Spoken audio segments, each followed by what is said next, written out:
Alors, bonjour Fabienne, je suis Bonjour. très heureuse de te recevoir aujourd'hui. Je suis très heureuse d'avoir des nouvelles de Montréal où tu es et je suis heureuse de t'accueillir en tant que fondatrice de EDGN Consultant et en tant que fameuse blogueuse québécoise d'entrepreneuse.org. Comment vas-tu aujourd'hui? Merci beaucoup. Je vais très bien. C'est une belle journée avec des petits flocons à Montréal. Alors, Fabienne, est-ce que tu peux nous expliquer qui tu es et ce que tu fais? D'accord, je te remercie. Alors, je suis consultante et coach. Donc, j'accompagne, après une longue carrière dans la consultation, j'ai décidé de démarrer à mon compte. Et maintenant, j'accompagne les entrepreneurs avec leurs entreprises. Je les aide à passer d'une étape à l'autre. C'est-à-dire que si ce sont des entrepreneurs en démarrage ou si c'est des entrepreneurs qui sont dans l'étape d'évolution, je les accompagne avec du coaching et parfois de la consultation. Ce que je veux dire, c'est que parfois, j'accompagne l'entrepreneur au niveau de ses pensées et des actions qu'il doit prendre. Mais parfois, l'entrepreneur n'est pas à l'aise pour prendre des actions. Et comme j'ai un background un peu plus technologique, à ce moment-là, je dis, écoute, je change de chapeau et je passe en mode consultant. Et là, je vais t'aider à construire ton site web, par exemple, ou ton système de CRM, etc. Donc, je joue entre les deux tableaux. Mais c'est ça qui est assez exceptionnel en fait chez toi, c'est que tu as une fantastique expertise technologique. Est-ce que tu peux préciser comment tu l'as construite, enfin un peu les débuts de ta carrière, enfin revenir sur les grandes lignes de ta carrière et nous expliquer comment tu es passé d'un statut de salarié à un statut d'indépendant. Écoute, c'est simple. J'ai commencé ma carrière comme ingénieur. Donc, j'ai commencé comme ingénieur et j'ai travaillé même, disons, dans les années où ça a débuté, j'ai travaillé dans le domaine de l'intelligence artificielle et de l'informatique. Et même si c'était avec des ordinateurs qui sont de loin moins, comment dire, moins bons qu'aujourd'hui. Disons qu'un téléphone aujourd'hui a autant de capacité que les ordinateurs qu'on avait dans ce temps-là. Alors, j'ai commencé comme ça, donc comme ingénieur, et j'ai travaillé très rapidement dans le domaine de la consultation. Donc, j'ai accompagné Alors beaucoup juste de une précision, clients. la consultation, ça veut dire le conseil, le consulting en français, Oui, c'est ça. En France, pour les Français. oui. Alors, au Québec, on appelle ça de la consultation, mais c'est du consulting, où tu travailles avec des clients qui ont des problématiques au niveau informatique et au niveau gestion. Donc, j'accompagnais les clients parce que j'ai fait des études en tant qu'ingénieur, mais j'ai fait aussi des études en management. Donc, j'ai évolué, si tu veux, du technique au management pour évoluer vers le coaching. Donc, maintenant, je suis aussi coach certifié. Et c'est une démarche pour moi. Donc, ce que j'ai découvert en travaillant avec des clients, c'est que rarement, c'est les problèmes techniques qui sont les problèmes. C'est vraiment la gestion des ressources humaines, c'est tout ce qui est autour finalement du projet. C'est rarement l'informatique. Et c'est ça qui m'a fait évoluer. Ce qui est intéressant quand tu parles, c'est qu'on a l'impression que c'est tout à fait naturel en fait d'avoir une carrière aussi construite que la tienne et aussi évolutive que la tienne parce que t'as quand même flotté en fait, tu as navigué ta petite barque pour aller vers les métiers qui te plaisaient en fait. Tu as quitté le salariat pour aller vers l'entrepreneuriat. Et alors, comment tu dirais que tu as construit ces opportunités? Comment ça s'est passé? Alors, l'entrepreneuriat était là depuis le début. Donc, ce que je veux dire, c'est que même lorsque j'ai travaillé pour d'autres, j'ai eu une période aussi dans les années 88 et 92 où j'ai eu une entreprise. Donc, Et quand je suis retournée au salariat, j'ai travaillé plusieurs années, beaucoup d'années, en consultation, mais dans la consultation, dans le consulting, on est souvent entrepreneur parce qu'on est souvent avec le client, on va développer les affaires, on travaille comme un entrepreneur, même si on n'est pas un entrepreneur en tant que tel. Donc, je dirais que l'entrepreneuriat a toujours été là. La seule différence, c'est que comme salarié, j'avais un salaire garanti, plus ou moins, donc qui rentrait. Alors que quand on est entrepreneur, ben, il faut aller faire ses ventes et là, il faut livrer, ensuite aller faire ses ventes ou trouver un moyen pour justement qu'on ait des ventes en continu. C'est une autre dynamique. Et quand tu dis l'entrepreneuriat était là, tu veux dire tu es né entrepreneur? Tu penses qu'on Oui, est entrepreneur? ben, on Ou... n'est pas entrepreneur, mais je pense qu'on a cette disposition. Parce que je pense que ceux qui veulent devenir entrepreneurs peuvent devenir entrepreneurs. Donc, ça se développe. C'est une pratique, Et l'entrepreneuriat. comment on le développe? Ben, on le développe premièrement par son intérêt et par le fait de prendre des formations, par exemple, pour compléter les choses qu'on ne sait pas. Parce que comme quand on démarre, quand on est entrepreneur, il faut être capable de se débrouiller un peu dans tout.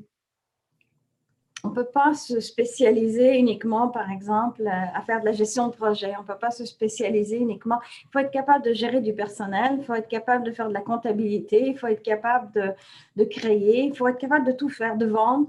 Donc, être entrepreneur, on a besoin, surtout au départ, de maîtriser beaucoup de domaines. Et ça, c'est le côté, et aussi d'accepter le risque, d'accepter le fait que ça ne va pas marcher tout de suite, d'accepter de faire des essais et erreurs. Je veux dire, on peut se tromper 9 fois et c'est la 10e fois qui fait qu'on a un grand succès. Mm. Donc, il faut être résilient. Mm. Alors, pour moi, on développe l'entrepreneuriat quand on décide de se cultiver dans tous ces domaines-là et d'accepter l'échec comme juste une opportunité de réessayer. Hyper intéressant. Et donc, quand tu dis que tu as changé en fait et que tu as monté ton entreprise aujourd'hui, donc tu as fondé EDGN Consultant et aussi le blog entrepreneur.org. Donc, qu'est-ce que tu fais concrètement Quel genre de service j'offre? Voilà. Qu'est-ce que tu offres aujourd'hui? Est-ce que c'est des services informatiques? Est-ce que c'est des services d'accompagnement? Est-ce que c'est Alors, autre c'est des chose? offres de consulting et des offres de coaching. Alors, ça dépend des clients. Alors, par moment, je vais faire de la consultation classique, je dirais, avec certains clients. Et j'ai aussi des clients qui sont plus en mode, ça dépend de la taille de l'entreprise. J'ai des clients qui sont plus des PME. Et à ce moment-là, je vais faire des mandats ça peut être des mandats de consulting ou des mandats de coaching où j'accompagne l'entrepreneur pour faire évoluer son entreprise. Donc aujourd'hui, c'est ça qui te plaît? Oui, c'est ça qui me plaît. Ça me permet d'avoir la flexibilité. Ça me permet aussi de choisir les gens avec qui j'ai envie de travailler. Et Parce tu que, les choisis comment? je veux dire, c'est sûr que le réseautage est important et on va attirer avec ce qu'on présente, si tu veux, au monde, on va attirer des gens qui vont être attirés par notre message, c'est pas nécessairement notre offre, ça va venir après. Je veux dire, par exemple, le blog entrepreneuse, je le fais totalement bénévolement, c'est-à-dire que je donne des conseils aux femmes pour entreprendre. Et j'ai plusieurs collaborateurs qui sont venus se joindre à moi, qui donnent aussi des conseils pour aider les femmes à entreprendre. Et même si ça semble être un sujet simple, il y a plus de 300 articles. Donc, il y a beaucoup de sujets, beaucoup de choses dont on peut parler pour aider une femme ou un homme à entreprendre. Parce que la chose qui est drôle là-dedans,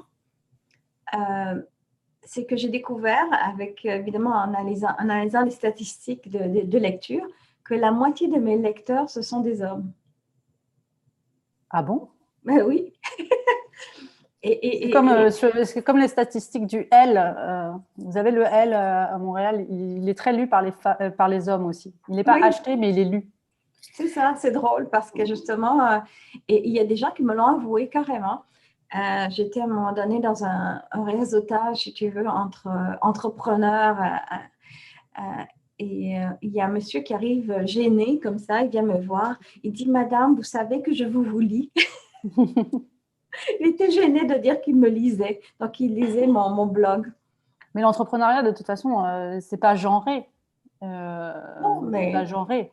vu Donc, que je l'appelais entrepreneuse, je mm, pensais que j'attirais les femmes entrepreneurs. Et en passant, bon, il y a un problème de terminologie. Il y en a qui acceptent le mot entrepreneuse, il y en a qui veulent le mot entrepreneur.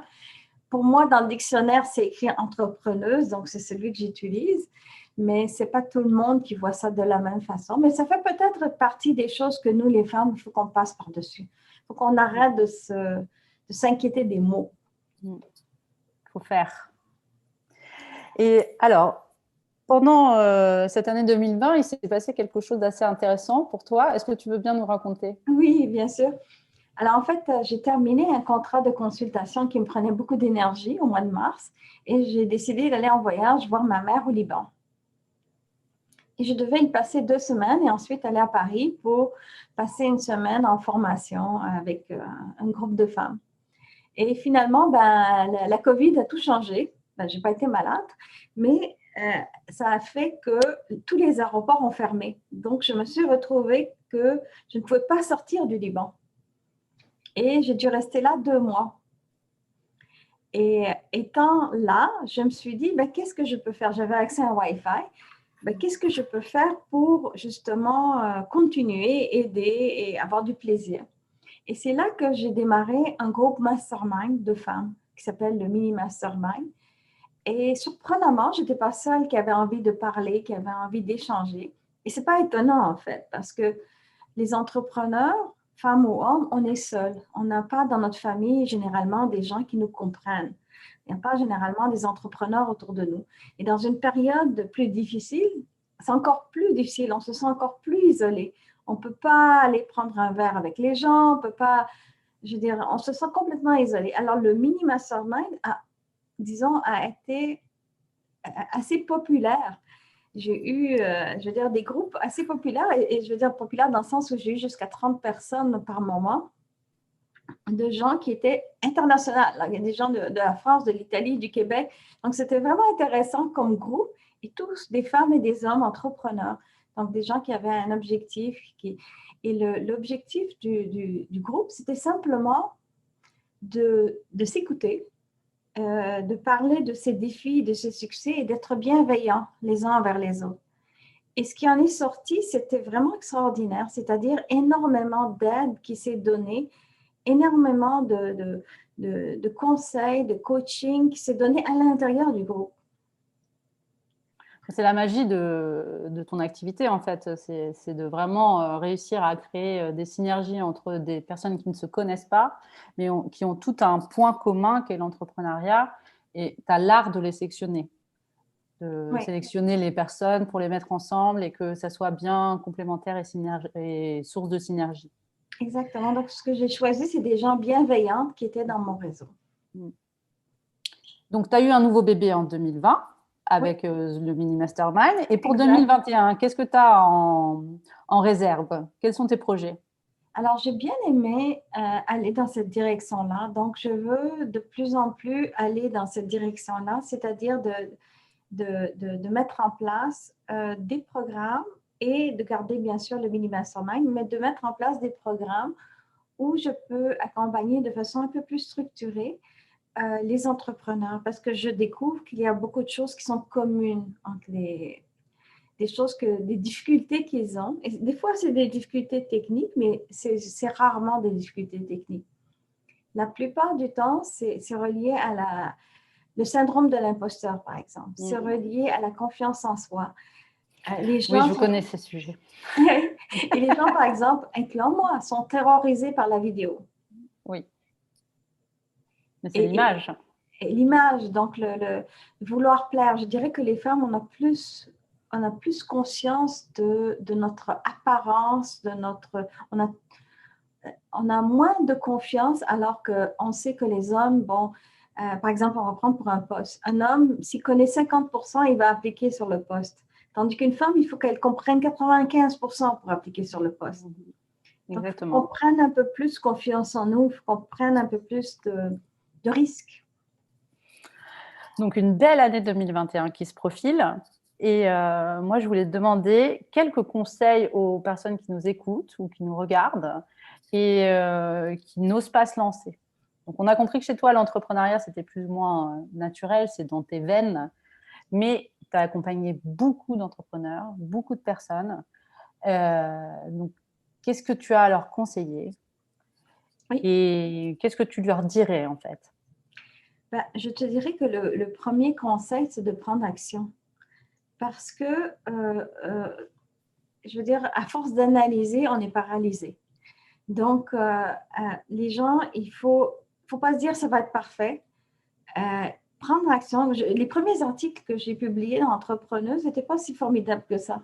Mais ce n'était pas grave, il n'y avait pas grand monde qui me lisait. Donc, j'ai appris en le faisant. Et en regardant, par exemple, comment les gens réagissaient par rapport à mes articles, quels sont les sujets qui les intéressaient plus. Et en écrivant chaque semaine, je me suis améliorée et je suis devenue de mieux en mieux, meilleure de plus en plus, je te dirais. Et j'ai commencé à attirer de plus en plus de gens. Aujourd'hui, sur Entrepreneuse, le blog, il y a 1950 personnes d'abonnés, donc des abonnés. Et j'ai environ 120 000 vues, donc des gens qui vont le consulter de temps en temps pour des conseils ou qui le trouvent avec Google. Si tu cherches le mot entrepreneuse dans Google, peu importe où tu es dans le monde, je vais sortir première ou deuxième. C'est génial. C'est une prouesse. C'est une prouesse technique. Enfin, pour ceux qui connaissent pas grand-chose au SEO et au référencement, c'est être numéro 1 sans passer par des choses gratuites, payantes. Exact. C'est une prouesse.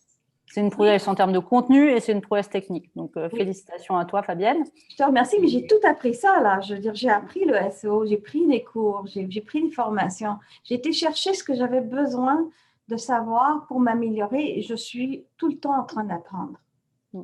Et comment toi, moi c'est quelque chose que je retrouve beaucoup en coaching, donc c'est l'hésitation, c'est-à-dire qu'on a une idée mais on ne sait pas vraiment, on a peur de quitter le salariat et voilà. Et surtout on a peur du regard des autres. Oui. Et toi, comment tu as fait pour gérer ça? J'ai autant peur du regard des autres, mais je me dis, écoute, ceux qui ne m'aiment pas, ils partiront et ce n'est pas grave parce que je vais attirer seulement ceux qui m'aiment et ceux qui apprécient ce que je fais, ceux qui apprécient ce que je leur donne et je suis là pour les aider.